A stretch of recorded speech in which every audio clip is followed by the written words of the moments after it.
अगर यहाँ भी अगर लगता है कि मेरे अलावा कोई अगर दावेदारी कर सकता है, बढ़िया अगर चुनाव लड़ सकता है, तो उसके लिए मुझे कोई दुख मलाल नहीं होगा। मैं अ, मैं अपनी पूरी ताकत के साथ आज़ाद समाज पार्टी में लगा हुआ हूँ।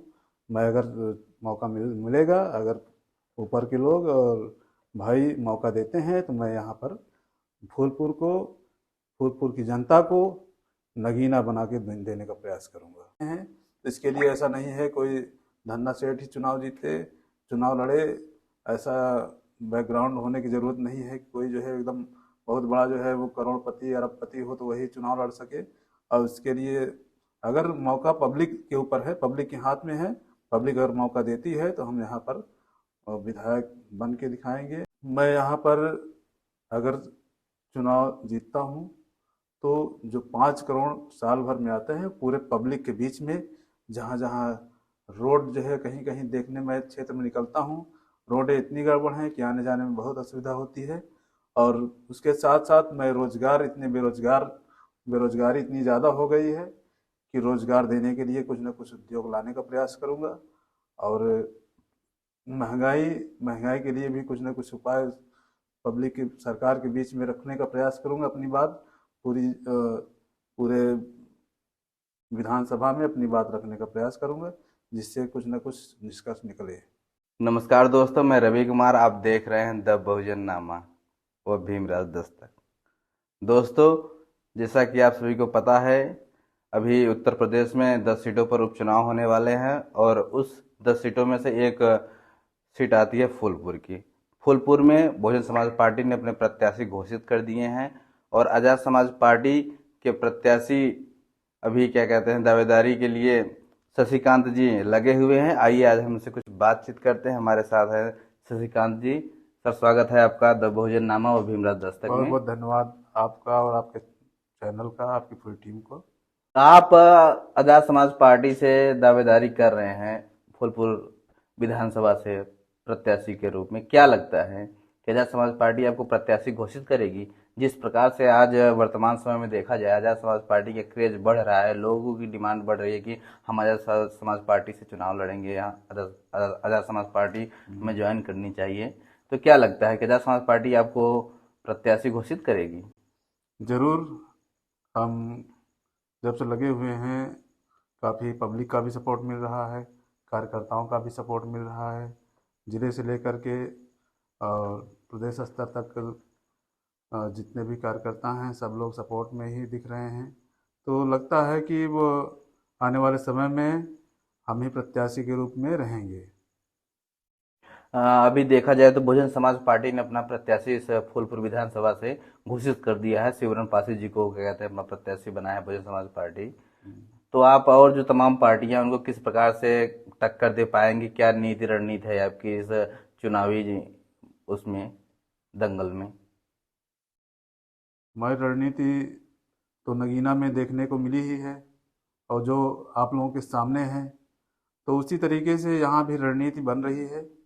और लोग फ़ोन कर से, सब सारे समाज के लोग फ़ोन करके जुड़ रहे हैं, फ़ोन करके धन्यवाद देते हैं कि आप कम से कम यहाँ फूलपुर से चुनाव लड़ रहे हैं।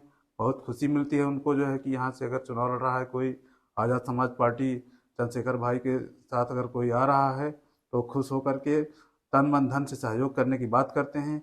इससे लगता है कि सर्व समाज के लोग, बहुजन समाज के लोग पूरा सपोर्ट करेंगे। इस बार फूलपुर को भी नगीना की तरह यहाँ जिताने का प्रयास करेंगे। आज जिस प्रकार से महंगाई चरम सीमा पर है, लोगों का कहना है कि आज जो चुनाव है वो सिर्फ धन्ना सेठों के लिए रह गया है। उसको ऐसा आप किस नहीं नज़र है। से देखते हैं? ये चंद्रशेखर आज़ाद जी कोई बहुत बड़े घर से, धन्ना सेठ के घर से नहीं थे। वो भी एक टीचर के ही लड़के थे, जो कि उन्होंने करके दिखाया। नगीना से एक सांसद बनना एक छोटी बात नहीं है। ये जो है कोई ऐसा नहीं है कि कोई कोई धन्ना सेठ ही होगा तो वही सांसद बन सकता है या विधायक बन सकता है। उसके लिए पब्लिक अगर जिसको चाहती है उसको बनाती है। उसके लिए पैसे की ज़रूरत नहीं है कि पैसा होगा तभी उसी को चुना जाएगा। अगर पब्लिक के बीच में नेता अगर बढ़िया है तो उसको पब्लिक चुनेगी। अभी हम क्या कहते हैं ग्राउंड पे, फूलपुर विधानसभा में ग्राउंड पे उतरे हैं, 2 दिन हो गए हैं हमें उतरे हुए। और वहां से पता चल रहा है कि जो आजाद समाज पार्टी में अभी इस समय क्या कहते हैं गुटबाजी बहुत तेजी के साथ चल रही है, जिसकी वजह से क्या कहते हैं पार्टी अपना टिकट कंफर्म नहीं कर पा रही है। क्या वास्तविक क्या है, इसको लेकर आप क्या कहेंगे? गुटबाजी तो देखा जाए तो किस जगह पे नहीं, हर जगह पर हर पार्टी में मिलती है गुटबाजी। लेकिन हमारे प्रत्याशी के रूप में आने के लिए कोई ऐसा विरोध नहीं है अभी तक कोई किया है जिससे हम समझे कि जो है कोई हमारे विरोध में है। गुटबाजी या आंतरिक कुछ हर जगह पर गुटबाजी रहती है, उसके लिए हम नहीं कह सकते हैं, लेकिन हमारे खिलाफ अभी कोई नहीं आया है। अभी तक आप क्या कहते हैं हम देखें जगह जगह आपकी क्या होर्डिंगें भी लग चुकी है, आपका काफी क्या कहते हैं खर्च भी कर चुके हैं इस चुनाव की तैयारी को लेकर। तो क्या लगता है, अगर आपको आजाद समाज पार्टी से टिकट नहीं मिलता है तो क्या कोई और पार्टी में क्या आप दामन थामेंगे कि ये सिर्फ आजाद समाज पार्टी के ही आप भरोसे बैठे रहेंगे? नहीं, ऐसा उम्मीद तो नहीं है कि जो है किसी और को टिकट मिलेगा। फिर भी अगर किसी को भी अगर पार्टी टिकट देती है तो उसका सम्मान करेंगे, पार्टी के साथ रहेंगे। जो भी होगा देखा जाएगा, फिर भविष्य में देखा जाएगा जो भी होगा। बाकी अभी तो हम पार्टी के साथ लगे हुए हैं, पार्टी के प्रत्याशी के रूप में हम आ रहे हैं। अभी कुछ दिन पहले आपने चंद्रशेखर आजाद जी को भी यहाँ इस फूलपुर की धरती पर बुलाया, तो उनसे क्या बातचीत हुई चुनाव को लेकर, क्या कहेंगे आप इस संदर्भ में? भाई से बात हुई और उन्होंने बताया कि आप मेहनत करिए और लगे रहिए, सब समाज को जोड़ने का प्रयास करिए, बहुजन समाज में कार्यकर्ताओं को तैयार करिए और हम आपके लिए खड़े रहेंगे। अभी क्या कहते हैं अभी मिर्जापुर में भी एक सीट है जहाँ की उपचुनाव होना है, वहां हम्म। से आजाद समाज पार्टी के एक प्रत्याशी से शायद संदीप सोनकर, हम्म। उनका काफी लंबे समय से वो लगे भी थे इस चुनाव को लेकर, और उन्होंने भाई की एक रैली भी करवाई हम्म। मिर्जापुर में। लेकिन अभी क्या कहते हैं उनका टिकट कट गया क्या, मतलब और किसी और दूसरे को दे दिया गया। तो आप अब भी अभी हम देख रहे हैं कि आप भी काफी मतलब कि मेहनत कर रहे हैं, आजाद समाज पार्टी में लगे हुए हैं। तो क्या लगता है कि आपके साथ भी ऐसा कुछ चुनाव आते आते अगर ऐसी कोई घटना घट जाती है तो क्या करेंगे आप? अब कुछ बातें रही होंगी उसके बारे में, ऊपर के पदाधिकारी और चंद्रशेखर भाई ने निर्णय जो लिया होगा उसके लिए तो वही लोग जान सकते हैं। या कुछ कमी रही होगी प्रत्याशी में भी, या कुछ समीकरण जो ऐसे होंगे कि जो उनकी निगाह में किसी और प्रत्याशी अच्छा लगा होगा, तो इसलिए दूसरे प्रत्याशी को चुना गया। अगर यहाँ भी अगर लगता है कि मेरे अलावा कोई अगर दावेदारी कर सकता है, बढ़िया अगर चुनाव लड़ सकता है, तो उसके लिए मुझे कोई दुख मलाल नहीं होगा। मैं अ, मैं अपनी पूरी ताकत के साथ आज़ाद समाज पार्टी में लगा हुआ हूँ। मैं अगर मौका मिलेगा, अगर ऊपर के लोग और भाई मौका देते हैं, तो मैं यहाँ पर फूलपुर को, फूलपुर की जनता को नगीना बना के देने का प्रयास करूँगा। जो और प्रत्याशी हैं उनमें और शशिकांत जी में क्या अंतर है? इसको तो आप लोग बखूबी जानते होंगे, आपको अनुभव भी है। और या आम पब्लिक से भी पूछ सकते हैं अंतर क्या दिखता है। तो वो तो आपको ग्राउंड रिपोर्ट लेते होंगे तो आपको जानकारी हो जाएगी। अगर नहीं लिए हैं तो आप ग्राउंड रिपोर्ट लेंगे तो आपको जानकारी खुद हो जाएगी कि हम हमारे और अन्य प्रत्याशियों में क्या अंतर है। क्या एजेंडा है आपका कि अगर आपकी फूलपुर की जनता अगर आपको चुनती है तो आपको क्या एजेंडा होंगे, चुनावी मुद्दे क्या होंगे आपके?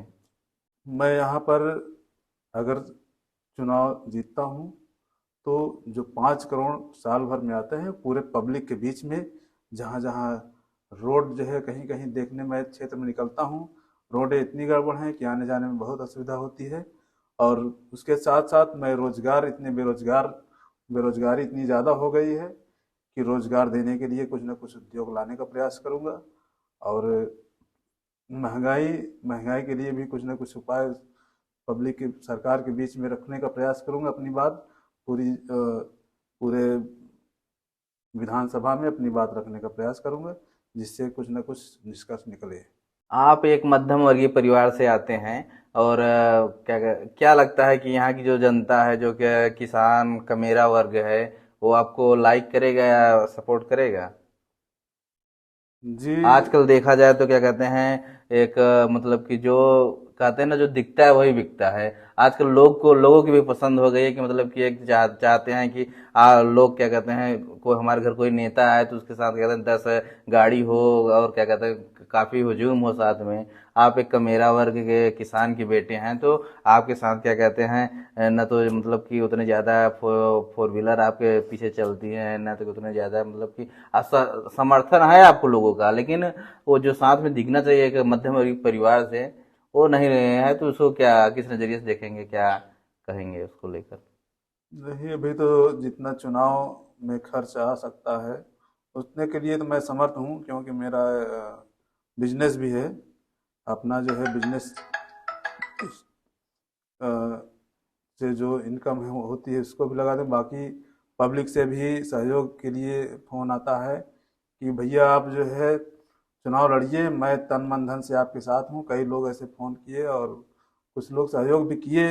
इससे मुझे लगता है कि अगर कोई तन मन धन से अगर लोग सहयोग कर रहे हैं तो इसके लिए ऐसा नहीं है कोई धन्ना सेठ ही चुनाव जीते, चुनाव लड़े, ऐसा बैकग्राउंड होने की ज़रूरत नहीं है कि कोई जो है एकदम बहुत बड़ा जो है वो करोड़पति अरबपति हो तो वही चुनाव लड़ सके। और उसके लिए अगर मौका पब्लिक के ऊपर है, पब्लिक के हाथ में है, पब्लिक अगर मौका देती है तो हम यहाँ पर विधायक बन के दिखाएंगे। और लोगों का विधायक के साथ साथ मैं जो लोग जो होंगे यहाँ के, उनके लिए मैं पूरा जो है काम करने का प्रयास करूँगा। तो मैं अपने आप को विधायक ना मानकर मैं पब्लिक को ही, मैं अपने समाज के लोगों को ही विधायक समझूंगा। उनके लिए बताए हुए जो काम होंगे उनके करने का प्रयास करूंगा। आप हमारे इस वीडियो के माध्यम से हमारे दर्शकों को और फूलपुर की इस जनता को क्या संदेश देना चाहेंगे? मैं आप सब दर्शकों, अपने फूलपुर के जनता को ये संदेश देना चाहता हूँ कि आप मुझे नेता ना समझें, अपना भाई अपना बेटा समझें। मैं आपके सुख दुख में साथी रहूँगा। जहाँ भी ज़रूरत पड़ेगी आप जहाँ कॉल करेंगे मैं वहाँ आपको उपस्थित मिलूँगा। और जहाँ आप अपने जैसे अपना अपना एक घर परिवार का समझ के मुझको आप जिताने का प्रयास करें, मैं आपके लिए हमेशा लगा रहूँगा।